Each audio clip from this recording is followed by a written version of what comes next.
Hello, good afternoon and good evening and good morning somewhere out there in the world. It's a beautiful day out here, but it's not beautiful everywhere we go, right? In times like this, we often either get sad or get happy or full of joy. But one thing that has not happened, and I pray that it does happen. First of all, this is your hostess with the mostest, E.V.E. Real Talk with E.V.E, where we talk real talk about real issues with real people. And today, the real people, or person, should I say, is actually Dr. Robert Renteria. And he is going to jump on in just a minute. Unfortunately, we're not able to see him, but I think the information that you will be seeing here is what's most important. And so I thank all of you for chiming in and listening to this show, Real Talk with EVE. And we are live. We'll be live on YouTube channel. So subscribe to my channel, Eve Gomez. Also on my LinkedIn, Eve Gomez LinkedIn, and on Ethereal Lifestyle Facebook page, and of course my public page, Eve Gomez on Facebook as well. And so we often see in the news of how many kids are killing themselves, how crime has increased drastically for such a time as this. We want to talk about the crimes, but we want to talk about mostly solutions. You guys know I'm all about solutions. What should we do to help decrease the crime? Will it ever decrease? So we have Dr. Renteria, Robert Renteria, that I've known for so long, for so many years, coming on here live. And so I'm going to have him join us right now. Good afternoon, Dr. Robert Renteria. How are you? Good afternoon, Eve Gomez. Hey, I was just like, wait, I've known Dr. Robert Renteria before he was Dr. Renteria, and I see that you're celebrating an anniversary that is this coming what this month? It's What? 15 years Oh, ago yeah. when the idea and the concept was born with Barrio, and Wow. 15 years later, Eve, we're now in over 25 countries around the world. Look at that. That is wonderful. Well, Dr. Robert Renteria goes way back, and I'm going to have him talk to you about a little story of a little barrio, from the barrio to the boardroom. But I'm not going to steal his thunder. He's going to tell you a little bit about who he is and where is he from. He's not originally from out here in the state of Illinois. So tell us a little bit about you, Robert, and thank you once again for coming on to Real Talk with Edie. 100%, thank you. Yes, I come from the barrio of East Los Angeles, the barrio, and we grew up in poverty. My mother, when she got married, she didn't know that my father was doing drugs because she was in love with his good looks and his smooth talking ways. And it was a few months into the marriage, she found out that he was doing heroin and he had a drinking problem. And my father was in and out of jail. And when he wasn't in jail, he was robbing people so he can buy the drugs and put the needle in his arms because he liked the drugs more than he liked the family. At the age of 3, my father abandoned our family, and the only legacy he left us was a pile of bills and a bunch of empty bottles of booze in the trash can. But my mother, my mama, she worked 2, 3 jobs to make sure her little boy and little girl, my sister, did not become part of a system. At the age of 6, I was in a terrible accident. I almost died. I had to go to a school for the physically disabled and mentally challenged because I could not walk, talk, or read or write. But after 3 grueling years of rehabilitation, I walked out of that school tall and strong and on my own. And what that lesson taught me is that quitting is not an option because you see, as Latinos, we don't quit no matter what. So now it, I'm 9 and my mother remarries and the nightmare starts all over again because she marries an abusive drunk.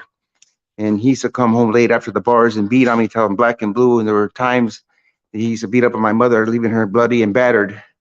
And I got old enough, I ran away and I found another dysfunctional family called gangs. And so I started running and gunning, stealing and dealing. And then I find out that my real father dies when I'm 17 years old in a halfway house on Skid Row in Los Angeles, where the hobos live. My father died a bum. So I realized that I was becoming my father's son, following his footsteps. So what I decided to do was to join the military. And joining the military was the best decision of my life. It changed my life. It made me a man. It made me a better man, for that matter. And I got a Mm, chance to travel all over the world. And I jumped out of helicopters and airplanes. I became an elite soldier, and I honorably served our country as a non-commissioned officer for over 7 years. I then, after serving, came to Chicago with a duffel bag and $200, and I got a job in the commercial laundromat industry, building laundromats. So the laundromats you see in Illinois, like Spin Cycles, as an example, or Bubble Lens or others, that was the work I was involved in. So after 5 years of my first job, I got recruited and I became vice president of a publicly traded company on the New York Stock Exchange. And I did distribution for laundries all over the country.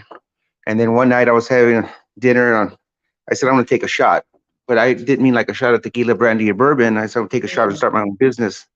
And I started my business. And after 3 years, we became the #1 distribution company in the United States. And I thought I had arrived, right? I had everything I ever wanted. I went from sleeping on the floor in a smelly basement and a musty mattress to having a house on a pond. Went from riding a bike, taking a bus, or walking or hitchhiking to having a Mercedes Benz. And I share that with you not to impress you, but to empower you, because I learned the two greatest days in your life are the day you're born and day you realize why you're born. And so in 2008, I released my first book, From the Barrio to the Boardroom. And from that point on, my life did a 180. I shut down my business and I started to go after trying to help kids. And so since that point, we have an academic curriculum that we donate, addresses social emotional learning. So if you're in academics, a teacher, principal, superintendent, I ask you to please reach out so we can have that conversation. And then RFB&D got a hold of me, Recording for the Blind and Dyslexic. And they launched a CD to help kids that are visually impaired and have reading disabilities. And that impacts over 236,000 kids across the United States. Nice. The following year, we released the Spanish version of the book, Distil Barrio Éxito, because the kids were telling me they're reading my book to their parents. And I said, well, don't your parents know how to read? They said they don't read English. So that's why we translated the book into Spanish. And then the churches got hold of me, the ministries, and they say, hey, we see the kids in the hood with your book. Well, we can't get them in a church. We want to use your book as a hook to get them in the Bible study, to lead them to Christ, so our kids can see the promised land. So a faith-inspired curriculum was created. So now we work with ministries across the country and around the world. Then I realized that we're working with kids mostly middle school and up, people older than us even. And I want to get to the elementary school kids because that's where the gang recruitment happens. Right. So we released a graphic novel called Mi Barrio, My Barrio, My Hood. And I'm proud to say that that particular book was voted the best graphic novel in Latin America, Spain, the United States of America, addressing youth issues. So now working with kids, third grade, and again, people older than us. So I went back to the drawing board and we released an activity coloring. So I'm proud to say that over the last 15 years, as I mentioned, I've invested about $400,000 to build this program of my own money. But we are now in middle schools, high schools, colleges, jails, prisons, social services, mental health, and it's one of the important experiences of my life to not only change but to save lives, Eve. Nice. No, and that's I commend you for that. And I do remember having to have met you. I'm not sure exactly how the connection happened, but good old social media is a great connector if you utilize it for the right things. And so, Robert, I thank you for these books and your story. To me, God allows us to go through things, to experience things, whether they're good or not, trials and tribulations, so that we learn from it to come back and actually help someone else out. That way they can relate to you, right? And show them the light. Now, tell me, where are the several places that you have actually gone in to speak to the students, to speak to faculty? And I also see you talking to legislators out there in Chicago. Yeah, I mean, what we've created, it turns out like a barrio, I call it barrio for short, but it's more of an anomaly, right? You pick your poison. It's used in corporations like McDonald's, IBM, General Mills, General Motors, or Boeing. It's used in universities like the Chicago School of Professional Psychology. It's been used all over Chicago middle school and high schools. As an example, Curie High School had their largest Latino graduation in the history of Illinois like 7 years ago, and I gave the commencement speech over at UIC Pavilion, 8,500 people, and we shook the building. It was an amazing experience. Irene Hernandez Middle School, we're a few years ago over there before COVID, 330 eighth grade Latino kids, and they were bouncing off the walls. I mean, they're truly inspired by the message. The way it works is they teach the book with the curriculum. And again, the curriculum is donated to schools. and we send it to the schools electronically. It aligns with the Illinois State Learning Standards, so we send the framework with it as well. And they teach the book, a chapter by chapter outline of the book, and it addresses social and emotional learning, uh, addressing the critical thinking skills for the kids.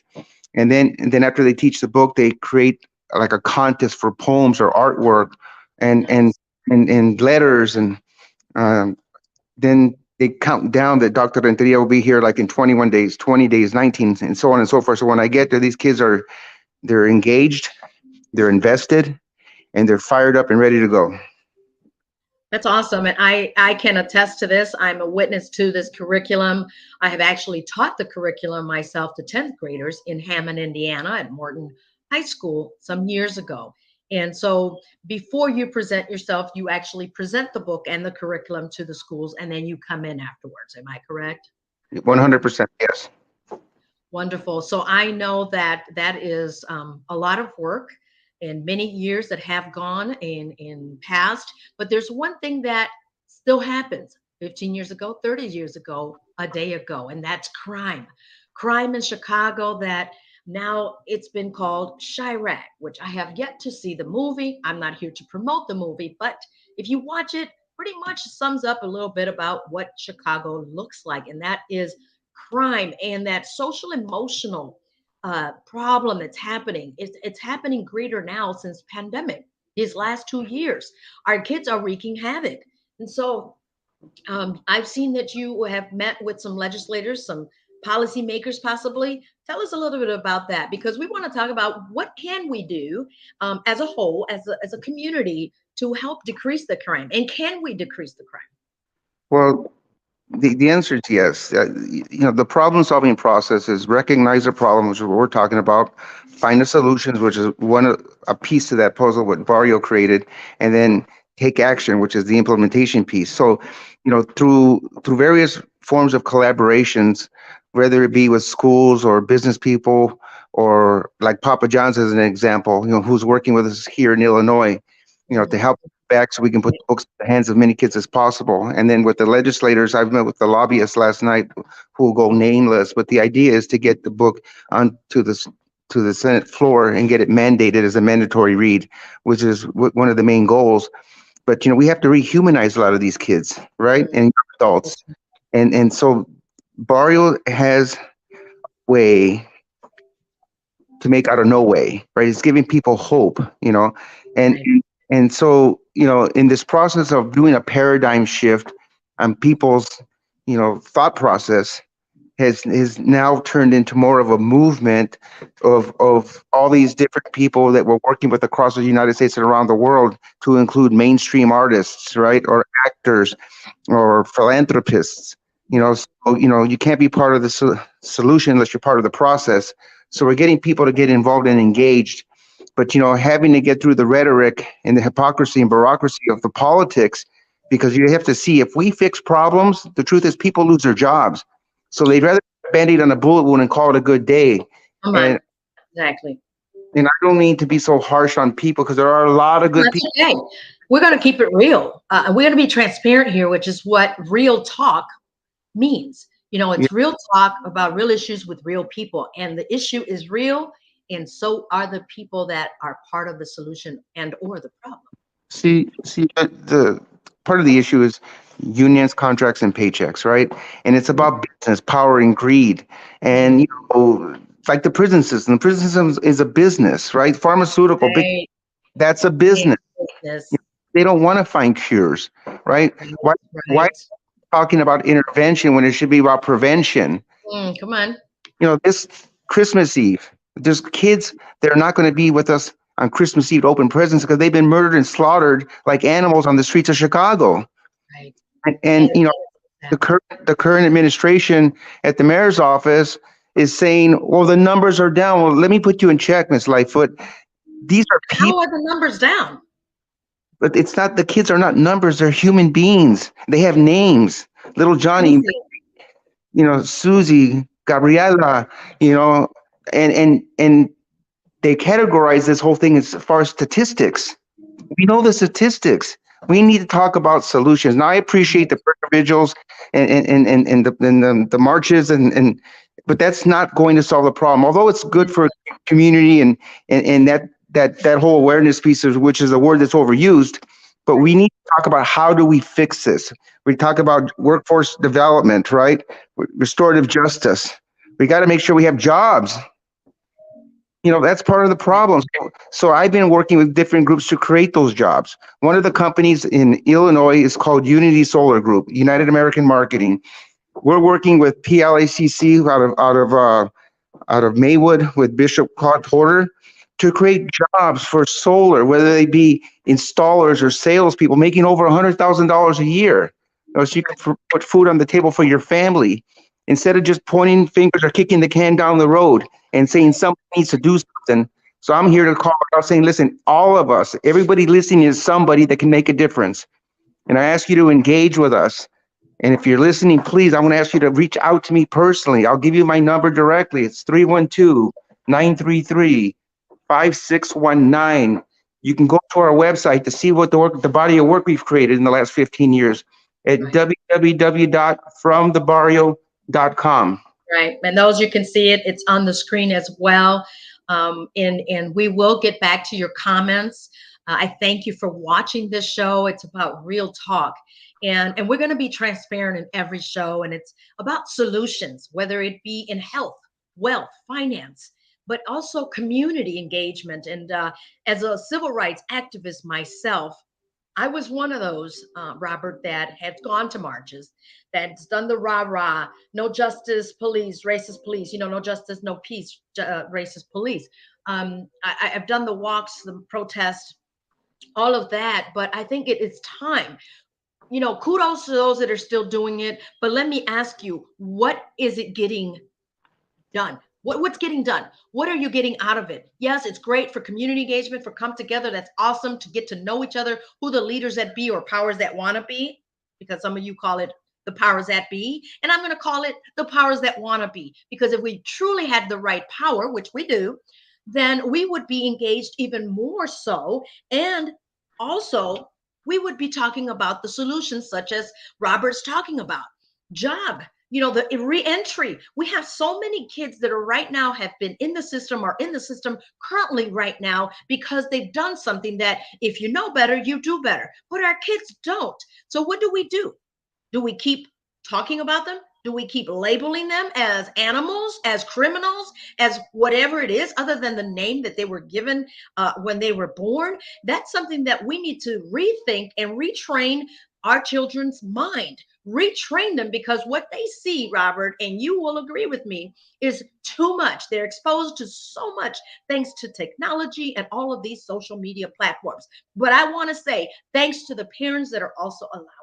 Now, we can't see everything our children do. We can't watch them 24/7, but we got to steer them in a better direction. And as many of us say, it all starts at home, right? 100%. Some of the issues, and it's easy for people to point fingers. A lot of these kids are being raised by kids. Some of these kids don't have parents. Fathers dead or in jail, and Yep. and sometimes there's things happening behind closed doors that we see, right? Yep. It's a lot tougher than people want to admit or talk about. During the pandemic, people lost their jobs, their houses, their cars. They had to sell a lot of materialistic items, and people filed bankruptcy all around the world, and nobody's immune. So going back to Barrio and the books and the program, it teaches our kids that a setback ain't nothing less than a setup for a comeback. It ain't over till you win. It teaches our kids to dream big, because if the dream is big enough, the odds don't matter. Right. Nobody's going to say that the Bible's just a book, right? And so I'm not trying to sell books to people. I'm telling you that we have a tool. Just like the Bible is a tool. It saves souls, and Barrio is saving lives. And together, if we collaborate and we come together, like Eve and I have over the years, then we can make a difference. We can put a dent into these issues and change the narrative of what's going on every single day in Chicago. That's it. That you hit the key, the nail on the head, Robert. Change the narrative. We were talking off the air a couple of days ago about, when a police officer shoots and kills a kid, everybody's out there like roaches. We're talking politicians. We're talking angry, mad people. I get it. But then when black on black and brown on brown, you see so many of these killings day in and day out in Chirac and Chicago and Illinois and other places. Where are they at? Where are the protesters? Where are the rah, rah, rah people? Where are the legislators? Where are those leaders at? There's a lot of people giving sound bites, and they're chasing ambulances, so to speak, be in front of the camera. Let me say to the audience that nobody's immune, right? Because drugs and alcohol don't discriminate. Right. A bullet doesn't discriminate. A gangbanger doesn't discriminate, and crazy people don't discriminate. And in 2018, we had 23 school shootings across the country. And those school shootings happened in suburban America behind gated communities. And the shooters, Eve, for all those 23 schools were not black and brown shooters. They were white shooters. Nobody's immune. Right, right. And I will say guns don't kill, people do. So if we start showing the kid, instead of grabbing a gun and grabbing a book, grabbing a pen, grabbing a device that they can innovate and create magic, and teach them that they are worth something, that they matter, that they're valuable, instead of teaching them that they're hated, that they're not liked, that they're not welcome, that they're not accepted, but they're accepted in the prison, aren't they? Now that is a number, because it's making more money in somebody's pocket. And you know that school to prison pipeline, Robert, it will not go away, unfortunately, but we can all come together and work in unity and embrace change, embrace difference. But what we all have in common is that we breathe, we have a heart, and we bleed the same way. But we are so tired of crime that instead of talking about it, we got to be about it. And Robert's here telling you, we are being about it. So join the movement. You'll see on the bottom of the screen fromthebarrio.com, and you see his phone number there as well. Or you can reach out to me as well. We're here to talk about solutions. So what's next, Robert? What would you encourage the community to do? Well, I want you to understand that these books are not just books. It's a burning message of hope and dreams that for generations to come and for decades to follow till the end of time, these books are going to be helping save lives. And the books and the message within the books and the curriculum addresses bullies, gangs, violence, drugs, school dropouts, and that crap called racism. So we need your help to exchange the Barrio books for all drugs, needles, booze, and even the cigarettes, Eve. Wow. And all those things are so accessible to our youth. Then that's where it starts, to reshape their mind, to start them thinking about their self-worth.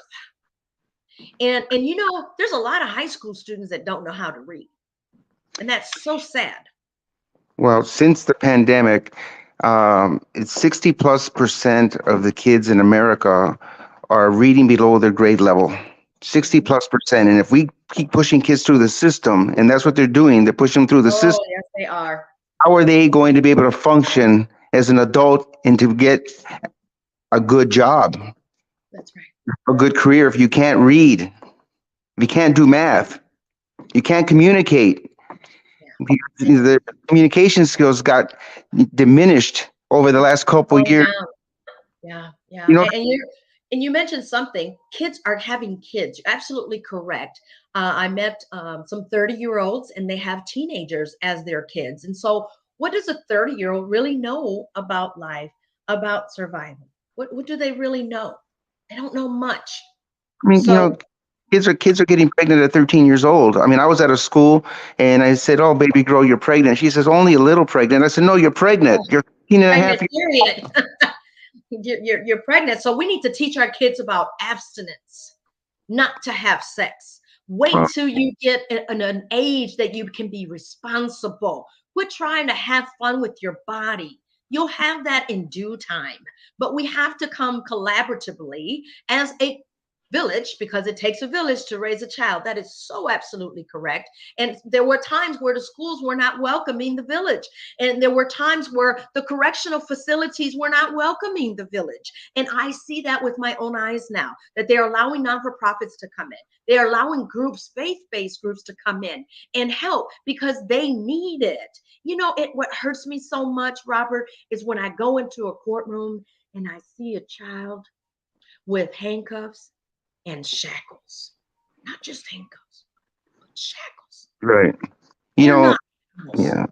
For It just touches my heart when I see that. And then when I meet the parents outside the courtroom, that's when I become that mentor, when I put that mentor hat, not an interpreter. That's when I lead them to a better path by giving them resources. And if you know of a resource, quit being cheap.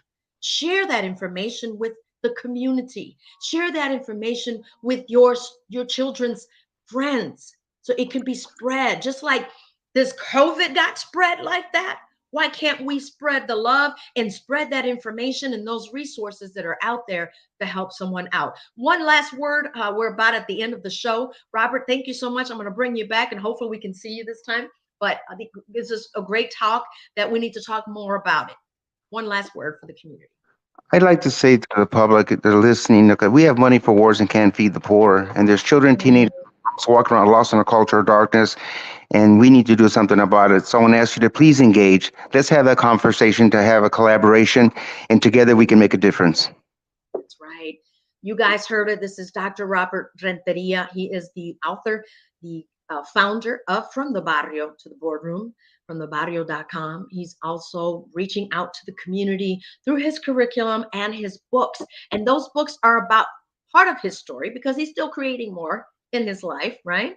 And the curriculum is what engages. And these devices, if you're going to use them, is because you're learning something from it, not taking away from you, taking away from your lack of knowledge, taking away time that you cannot replace.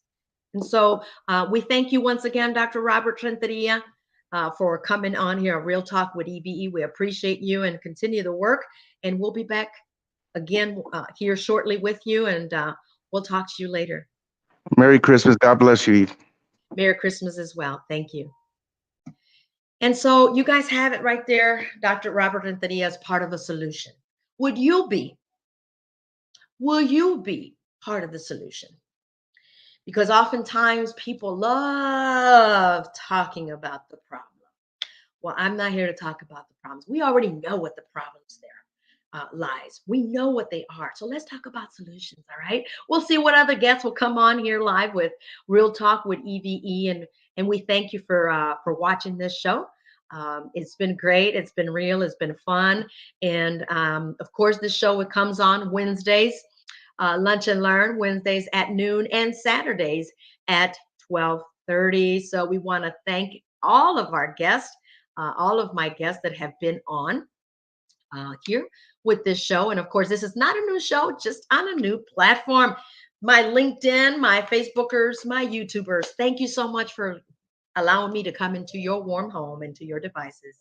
Until next time, you know what? It's going to be all right. This too shall pass, as I always say. And we just got to keep pressing on, keep being part of that solution.